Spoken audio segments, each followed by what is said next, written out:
প্রধান নির্বাচন কমিশনারের তফসিলের ভাষণ চূড়ান্ত হয়ে গেছে, এমনটাই জানিয়েছেন নির্বাচন কমিশনার আব্দুর রহমান আল মাসুদ।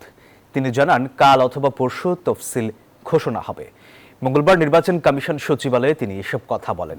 ইসি মাসউদ জানান, আগামীকাল দুপুরে 12:30টায় রাষ্ট্রপতির সঙ্গে সাক্ষাৎ করবে নির্বাচন কমিশন। পূর্ব নির্ধারিত সময় থেকে আধা ঘন্টা পরে হতে যাচ্ছে এই সাক্ষাৎ। এই সাক্ষাতের পর হতে পারে তফসিল ঘোষণার রেকর্ডিং।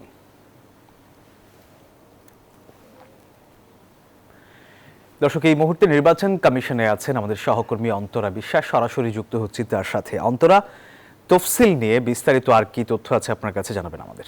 যতবারই তফসিল ঘোষণা হয়েছে ঠিক সেদিনই কিন্তু রেকর্ডিং হয়েছে, অর্থাৎ বাংলাদেশ টেলিভিশন এবং বাংলাদেশ বেতার সেদিনই প্রধান নির্বাচন কমিশনারের যে তফসিল সংক্রান্ত ভাষণটি জাতির উদ্দেশ্যে সেটি আসলে রেকর্ড করেছেন।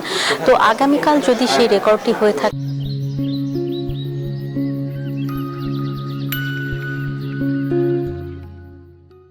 তাহলে সেই হিসেবে আগামীকালই তফসিল ঘোষণা হবার কথা। এবং নির্বাচন কমিশনেরও বেশ কয়েকজন কিন্তু এই কথা বলেছেন, কর্মকর্তাদের কেউ কেউ বলেছেন যে আগামীকালই আসলে তফসিল ঘোষণা হতে যাচ্ছে। এবং আগামীকাল 12:30টায় যেহেতু রাষ্ট্রপতির সাথে সাক্ষাৎ হবে, এরপরে সেখান থেকে আসবার পরে নির্বাচন কমিশনে বিটিভি এবং বাংলাদেশ বেতার তারা আসলে তার সেই ভাষণটি রেকর্ড করবেন।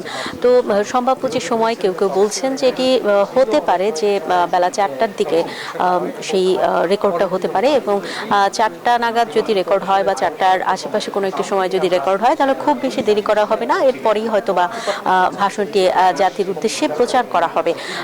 সেটি কি লাইভ সম্প্রচার হবে নাকি রেকর্ড করে তারপর প্রচার করা হবে সে বিষয়ে বিস্তারিত কিছু জানানো হয়নি। তবে এখন পর্যন্ত আমরা জানি যে রেকর্ড করা হবে এবং তারপরেই আসলে সেই ভাষণটি প্রচার করবার কথা। তো আগামীকাল তফসিল ঘোষণা হতে পারে এরকম একটি সম্ভাবনার কথা একেবারে উড়িয়ে দেওয়া যায় না। যদিও 10 অথবা 12 অর্থাৎ আগামীকাল অথবা পরশুর কথাই এখন পর্যন্ত নির্বাচন কমিশনের পক্ষ থেকে বলা হয়েছে। এই ছিল আমার কাছে এখান থেকে সর্বশেষ খবর।